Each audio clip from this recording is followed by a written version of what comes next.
आज पुनः हम लोग उत्तर प्रदेश माध्यमिक शिक्षा परिषद द्वारा आयोजित कक्षा 10 की परीक्षा हेतु हिंदी विषय के 20 महत्वपूर्ण प्रश्नों को देखेंगे, जिसमें पहला प्रश्न है कि रस मीमांसा के लेखक। तो रस मीमांसा के लेखक हैं आचार्य रामचंद्र शुक्ल, यानी इसका ऑप्शन बी सही हो जाएगा। प्रश्न संख्या 2 है कि तितली किस विधा की रचना है। तो तितली उपन्यास विधा की रचना है।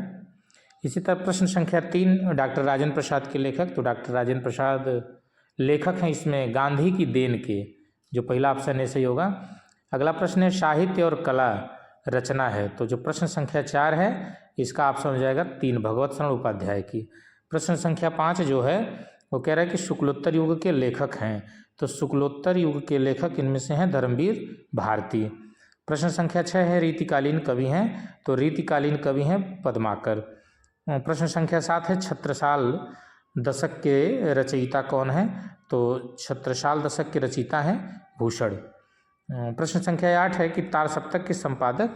तो तार सप्तक के संपादक हैं सच्चिदानंद हीरानंद वात्स्यायन, यानी पहला ऑप्शन इसका सही होगा।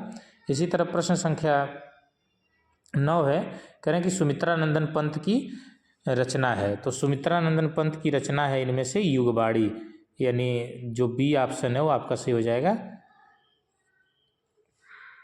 युगबाड़ी। स्मृति की रेखाएं साहित्य की विधा है, यानी स्मृति की रेखाएं किस विधा की रचना है, इस तरह प्रश्न भी पूछ सकता है। तो यह है संस्मरण विधा की रचना। करुण रस का स्थायी भाव। तो करुण रस का स्थायी भाव होता है शोक, यानी इसका ऑप्शन डी सही हो जाएगा। पीपर पात सरिस मन डोला। तो ध्यान रखिएगा जहाँ सा सम सरिस इस तरह के शब्द आते हैं वहाँ उपमा अलंकार होता है, यानी सी ऑप्शन सही हो जाएगा। सुनि केवट के बैन प्रेम लपेटे अटपटे। तो इसमें हम चरण देखेंगे, पूछ रहा है कि इसमें छंद है। तो सुनि यानी 1 1 2, केवट यानी 2 2 4 1 5 1 6 6 2 8 8 2 10 1 11, यानी पहले चरण में 11 है। तो जहाँ पहले और तीसरे में 11 11, दूसरे और चौथे में 13 13 मात्राएँ होती हैं, वहाँ होता है सोरठा, यानी प्रश्न संख्या 13 का बी ऑप्शन सही हो जाएगा सोरठा छंद। प्रश्न संख्या 14 है अनुचर शब्द में प्रयुक्त उपसर्ग क्या है। तो अनुचर में उपसर्ग है अनु, यानी बी ऑप्शन सही हो जाएगा। कह रहे हैं कि हम उपसर्ग से निर्मित शब्द है, हम उपसर्ग से नवीन शब्द है, निर्मित यहाँ पे होना चाहिए, निर्मित शब्द हैं। तो यह है आपका हम सफ़र, हम उम्र, हमराज, यानी ये चारों सही हैं, ये तीनों सही हैं, तो लिख देंगे ये सभी। प्रश्न संख्या 16 है आपका कि वेद पुराण में समास। तो जहाँ बीच में इस तरह का चिन्ह आ जाता है वहाँ द्वंद्व समास होता है। प्रमोद शब्द का तत्सम रूप। तो प्रमोद शब्द का तत्सम रूप होगा आपका प्रमोद, यानी सी ऑप्शन सही होगा।